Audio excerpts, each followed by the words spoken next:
They said I was strong, so I deserved less love. They said my brother was weak, so he deserved everything. The truth proved them wrong. Welcome to African Tales by Khal, where African stories come to life. Subscribe and join our storytelling family. Nemi stood at the kitchen doorway, holding her bag strapped like it could keep her steady. The house smelled like fried onions and pepper, the same way it always did when her mother cooked to calm herself down. Inside, her mother, Malura, moved quickly between the stove and the counter, not looking up. At the table sat Rovan, Nemi's older brother, scrolling through his phone like he owned the whole building. He didn't greet her. He only smirked, like her presence was a joke he had heard too many times. "Good evening, Ma," Nemi said softly. Malura replied without turning. "You're late." "I came straight from work," Nemi answered. "The bus." "Always an excuse," Malura cut in, stirring the pot hard. "Rovan was here since afternoon. You could learn something." Rovan finally lifted his eyes. "Learn what?" "How to struggle with small money." He chuckled. "She likes suffering." Nemi's throat tightened. She forced a smile that didn't reach her eyes. "I'm not here to fight." Malura slammed the spoon on the counter. "Then don't start one. Sit down." Nemi sat carefully, like the chair might collapse under her shame. The silence that followed felt heavy. She watched Malura serve Rovan first, big pieces of meat, extra stew, then slide a smaller plate toward Nemi like an afterthought. Nemi stared at the food. "Ma, are we still going to talk about the rent?" Malura didn't answer right away. She wiped her hands and finally faced her daughter, eyes sharp. "Rent? After everything I've done? You want to stress me?" "It's not stress," Nemi said, voice shaking. "The landlord gave a deadline. We need to pay before Friday." Rovan leaned back, chewing slowly. "So pay it." Nemi looked at him. "I've been paying. For months. Alone." Malura snapped. "And who told you to do it alone? You like acting like a hero so people will pity you." Nemi's eyes widened. "Ma, I wasn't trying to." "Enough," Malura said. "Listen to me. I already decided. Rovan is handling it." Nemi froze. "Handling it how?" Malura's tone became firm, like a judge giving a final verdict. "I gave him the money." Nemi's fingers went numb around her spoon. "What money?" Malura looked away. "The savings." Nemi stared, not understanding. "The savings, the one I contributed to?" "The one for the rent and for the business license." Rovan swallowed and smiled. "Relax. I'll use it wisely." Nemi's voice cracked. "Ma, you gave him all of it?" Malura finally met her eyes, cold and certain. "Yes. Because he is my son. He will bring pride to this family." Nemi's chest tightened like a rope was being pulled. "And what am I, Ma?" Malura answered in a low voice that still cut deep. "You are a girl. You will marry and go away. Rovan will stay." Nemi blinked fast, trying not to cry. Rovan's smile grew bigger, like he had just won something. "See," he said softly. "Even Ma knows who matters." Nemi pushed her plate away. Her stomach turned. "So that's it," she whispered. "That's the choice." Malura lifted her chin. "It's not a choice. It's the truth." Nemi stood up slowly. The room spun a little, but she held herself upright. "Then I hope the truth takes care of you," she said, voice calm but broken. Rovan laughed once. "Drama." But Nemi didn't laugh. She walked out of the kitchen, and behind her Malura called, "Don't slam the door." Nemi paused at the hallway, hand on the wall, breathing hard, because she knew something inside her had just changed, and it wasn't going back. Nemi shut the door quietly, not because she obeyed her mother, but because she didn't trust herself to make noise without falling apart. Outside, the evening air felt too open, too cold. She walked toward the small shed behind the house where she sometimes sat when her mind was full. The compound was quiet except for distant music from a neighbor's radio. She lowered herself onto a wooden bench and stared at her hands, the same hands that had typed reports all day, washed dishes at night, and carried this family's burdens without anyone noticing. She whispered to herself, "So I'm just passing through." Footsteps approached. She lifted her head, expecting maybe Malura to follow and soften, even a little. But it was Ivan, the neighbor's son, holding a bucket. He stopped when he saw her face. "Nemi," he asked gently, "are you okay?" Nemi forced a small nod. "I'm fine." Ivan frowned. "That's not a fine face." She looked away. "It's nothing. Just family talk." Ivan placed the bucket down slowly. "Family talk shouldn't leave you shaking." Nemi's throat burned. She tried to swallow the pain. "My mother, she gave our savings to Rovan." Ivan's eyebrows lifted. All of it. Nemi nodded. Everything. And she said he matters more because he's her son. Ivan sat on the edge of a stone nearby, careful not to come too close. That's harsh. Nemi laughed once, but it sounded like a cough. Harsh? It's normal in this house. Ivan hesitated. What will Rovan do with the money? Nemi stared into the dark. He says he'll use it wisely. But he always says that. Last time he borrowed from Ma, he bought a phone and went clubbing. Then he came home angry that the phone wasn't expensive enough. Ivan shook his head slowly. So what will you do now? Nemi rubbed her palms together. I don't know. The rent is due. My small side business, my soap mixes, needs a license. I plan to register this month. Ivan looked at her. You're serious about that business? Nemi's eyes softened for a second. I am. It's the only thing that feels like mine. A voice suddenly cut through the quiet, sharp and annoyed. So you're outside gossiping now? Both turned. Rovan stood near the back door, arms folded, wearing that same confident look. Don't you have shame? Running to tell people family matters. Nemi stood. Ivan is my friend. Rovan smirked. Friend? Or pity audience? Ivan rose too, calm but firm. Rovan, leave her alone. Rovan scoffed. Don't talk to me like you're her husband. Nemi's face flushed. Why are you here? Rovan stepped closer. To tell you something. Since you like asking about the savings. He leaned in slightly. Ma gave it to me because she trusts me. You should respect that. Nemi's voice tightened. Trust doesn't change facts. The money was for rent. Rovan shrugged. Then hustle again. You like hustling. Nemi's eyes flashed. You're cruel. Rovan laughed. No. I'm realistic. You're just sensitive. He pointed toward the house. And if you plan to disrespect Ma, remember, this is her roof. Nemi held his gaze. And I help keep that roof. Rovan's smile faded a little, but only for a second. Nobody remembers helpers, he said and walked back inside. Nemi stood there, breathing fast, while Ivan watched her with worry. In that moment, she didn't just feel betrayed. She felt warned, like something worse was coming. That night, Nemi didn't sleep. She lay on her thin mattress, staring at the ceiling where a crack ran like a long scar. Every word from the kitchen replayed in her head. You are a girl. You will marry and go away. Each time she remembered it, her chest felt tighter. At dawn, she rose quietly and prepared for work. As she stepped into the hallway, Malura's door opened. Where are you going so early? Malura asked. To work, Nemi replied, slipping on her shoes. Malura folded her arms. You didn't greet me last night. Nemi paused. I didn't trust my voice. Malura scoffed. You're still angry?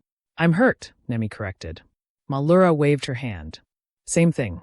Women always exaggerate feelings. Nemi looked at her mother closely. Ma, if Rovan fails, what happens to us? Malura's face hardened. He won't fail. And if he does?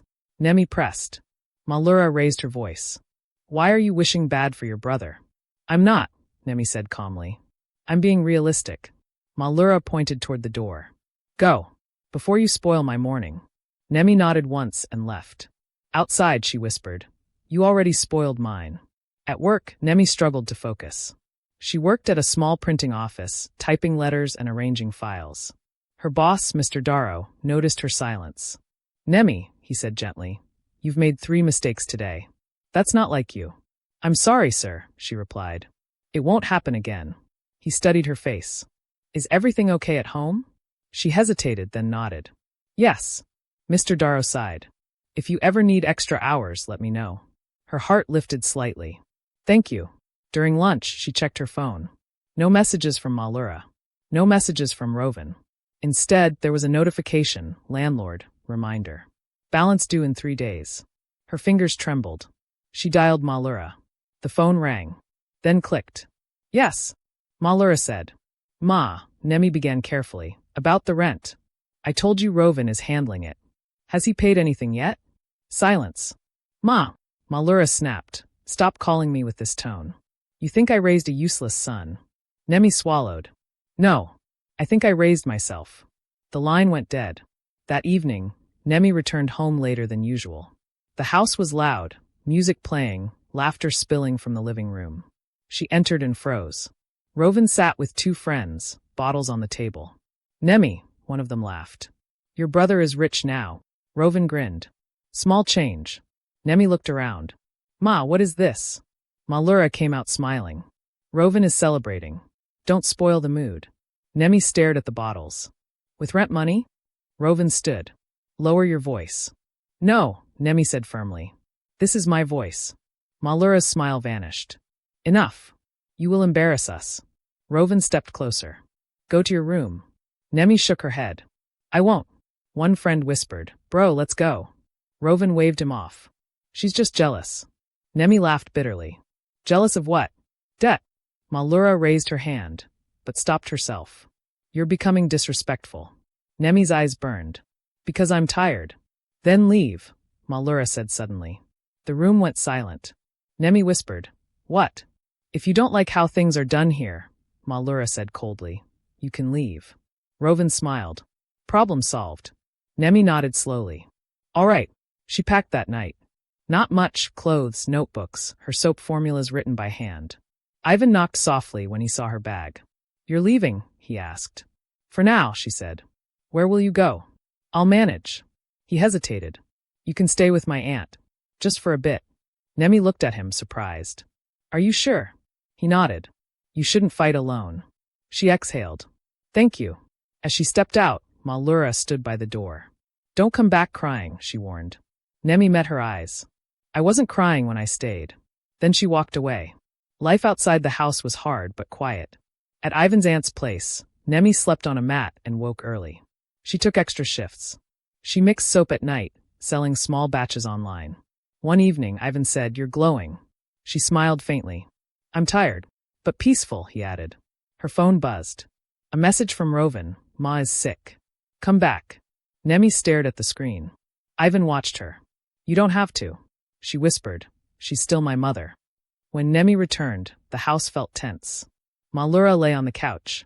Ma, Nemi said softly. Malura opened her eyes. You came. Yes. Rovan crossed his arms. Doctor bills are not cheap. Nemi looked at him. How much? He named a figure. Her heart sank. Where is the savings? She asked quietly. Rovan avoided her eyes. Malura whispered, It's gone. Nemi felt the room spin. Gone how? Rovan snapped. Business didn't work. What business? Nemi demanded. Malura started crying. He tried, Nemi. Nemi's voice was calm but sharp. Tried with rent money. Tried with lies. Rovan shouted, You think you're better? No, she replied. I think I was right. Malura sobbed harder. What will we do? Nemi looked around the house she once carried. Now, she said slowly, we face the truth. Silence filled the room. For the first time, Rovan looked unsure. Malura wiped her tears. Nemi, she whispered, help us. Nemi took a deep breath. I will help, she said. But things will change. Rovan scoffed weakly. You're threatening us now? Nemi met his eyes. No. I'm setting boundaries. Malura looked confused. What does that mean? It means, Nemi said firmly, no more blind choices. No more favoritism. And no more using my sacrifices as silence. Rovan laughed nervously. You're dreaming. Nemi turned toward the door. Then wake up.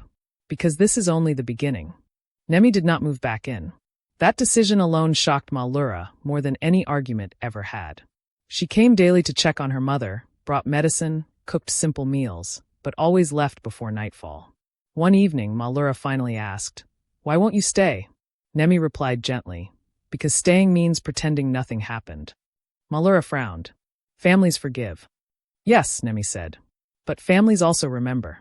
Rovan scoffed from the corner. You enjoy punishing us. Nemi turned to him. I enjoy protecting myself. Rovan rolled his eyes. You're acting like a stranger. I was treated like one, she answered calmly. That silence hurt more than shouting. Bills piled up quickly. Hospital receipts. Rent arrears. Electricity warnings. Malura stared at them like they were written in another language. I don't understand money like you, she admitted one night. Nemi nodded. That's why I kept records. Rovan snapped. So what? You want praise? No, Nemi said. I want honesty. Malura sighed. Rovan, tell her the truth. Rovan shifted. I already did. No, Malura pressed. Tell her everything. Rovan's jaw tightened. I lost the money. How? Nemi asked. Bad deals, he muttered. With who? Friends. What kind of friends? Nemi's voice was steady but sharp. Rovan exploded. Why are you interrogating me? Because lies cost us everything, she replied. That night, Nemi checked old messages and bank alerts she had saved. Patterns appeared, withdrawals late at night, transfers to unfamiliar names. She confronted Rovan the next day. Who is Zale? Rovan froze. Why? You sent money to him. Malura gasped. Who is that? Rovan snapped. Just someone helping me invest. Nemi shook her head. No business license. No contract. Just trust. Malura whispered, Rovan. Rovan shouted. Enough. You both think I'm useless. Nemi looked at him sadly. I think you were protected too long. Days later, the landlord arrived. His voice was loud and patient. You owe 4 months, he said. Malura begged. Please give us time. The man sighed. I'll give 1 week. After he left, Malura turned to Nemi. What should we do? Nemi replied softly. Sell the old plot. Rovan laughed. Never. Malura hesitated. That land was meant for Rovan. Nemi's eyes met hers. It was meant for security. Malura looked torn. Rovan snapped. You're poisoning her. No, Nemi said. Reality is. That night, Malura couldn't sleep. She sat beside Nemi quietly. You really suffered, she admitted. Nemi nodded. Quiet suffering. Malura whispered. I thought being hard on you made you strong. It made me silent, Nemi replied. Malura swallowed. I was wrong. Those words shook the room. Paragraph 16. Rovan overheard everything. So now she's the victim, he shouted. Malura stood. Enough, Rovan. He stared. You're choosing her now? Malura's voice trembled. I'm choosing truth. Rovan laughed bitterly. Too late. He stormed out. The next morning, news spread. Rovan had borrowed money again, using Malura's name. Malura collapsed into a chair. He forged my signature. Nemi clenched her fists. This is serious. Malura whispered. What kind of son did I raise? Nemi replied quietly. One who was never corrected. Police papers arrived. Neighbors whispered. Shame hung in the air. Rovan returned drunk. You ruined me, he accused Nemi. No, she said. You did. Malura cried openly now. I blinded myself. Nemi held her hand. Open your eyes fully. Paragraph 19. Ivan visited later that night. This will get worse before it gets better, he warned. Nemi nodded. I'm ready. You're strong, he said. She smiled faintly. I had no choice. Malura sat everyone down the next morning. I made a mistake, she said. A big one. Rovan laughed coldly. Now you see. Malura looked at Nemi. I chose wrong. Nemi breathed in deeply. The truth always arrives late. Malura whispered. Help me fix it. Nemi met her eyes. I will. But not by lying anymore. The room fell silent, because for the first time, Nemi was no longer asking for love. She was standing in her power. After Malura's confession, the house felt different, quiet, uneasy, like everyone was waiting for something to fall. Nemi didn't celebrate the admission. She simply nodded and began listing expenses on a sheet of paper.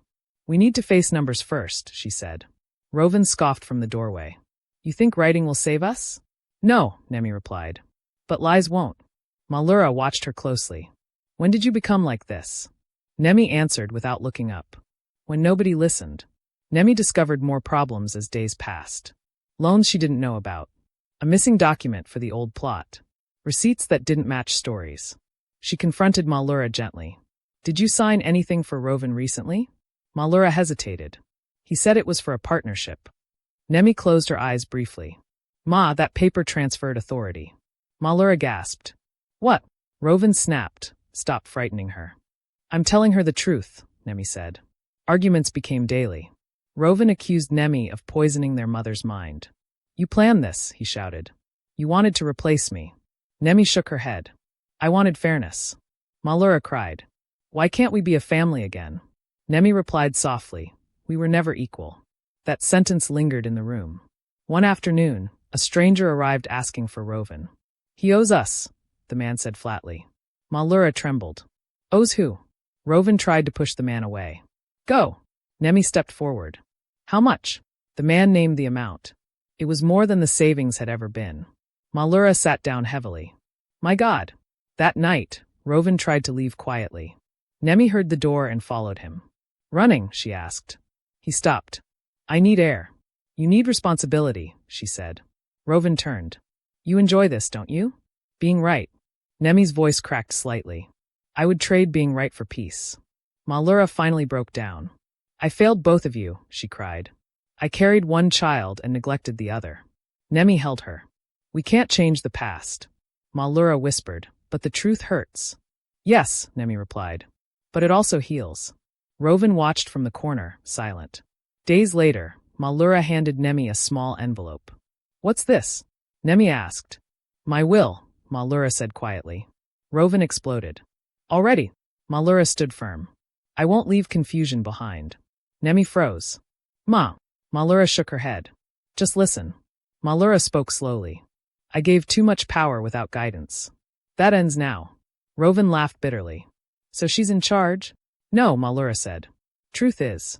Nemi felt something heavy settle in her chest. Not victory, but responsibility. Rovan confronted Nemi privately later. You think Ma trusts you more now, he sneered. Nemi replied. Trust isn't a prize. You always act calm, he said. It annoys me. Nemi met his eyes. I learned calm by surviving you. Ivan warned Nemi quietly. Rovan is desperate. I know, she said. That makes him dangerous. Nemi nodded. I won't underestimate him again. Paragraph 31. Another letter arrived, legal this time. Rovan's name was mentioned alongside fraud. Malura shook uncontrollably. What have you done? Rovan shouted. Everyone does it. Nemi replied firmly. Not everyone escapes it. The neighbors stopped greeting warmly. Whispers followed Malura in the market. Malura whispered to Nemi. I should have listened earlier. Nemi answered gently. You're listening now. Rovan accused Nemi openly one evening. You wanted me to fall. Nemi shook her head. I wanted you to stand without stealing. Malura cried again. Paragraph 34. That night, Malura fell ill again. Nemi stayed up beside her. Don't leave me with regrets, Malura whispered. Nemi held her hand. Then let the truth finish its work.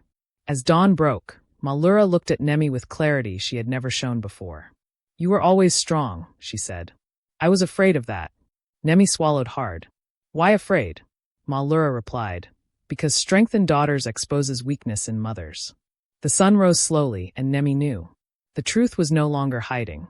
As morning light filled the room, Nemi stood by the window, watching the quiet street wake up.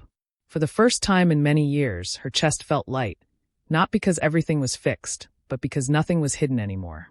Malura slept peacefully behind her, worn out by regret and honesty. Rovan's room was empty. He had left before dawn, no note, no apology, only silence, which felt louder than his past arrogance. Malura stirred and called softly, Nemi. Nemi turned. I'm here, Ma. Malura's eyes filled with tears that no longer carried pride, only truth. I chose wrong, she said slowly.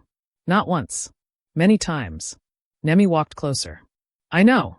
I saw your strength early, Malura continued. And instead of nurturing it, I punished it. I gave him love I should have shared, and I gave him power he didn't earn. Nemi knelt beside her. I didn't need to be chosen over him, she said gently. I only needed to be seen. Malura nodded, crying openly now. I see you. That was enough. Nemi stood, picking up her bag. She had work to return to, a business to grow, and a life that no longer needed permission. As she reached the door, Malura whispered, You're not leaving me behind, are you? Nemi paused, then smiled softly. No, Ma. I'm just no longer staying behind myself. She stepped outside into the sun. No longer the forgotten daughter, no longer the silent one. The truth had been revealed too late to save everyone. But just in time to save her. Please subscribe, like, share, and on your notifications for more betrayal stories.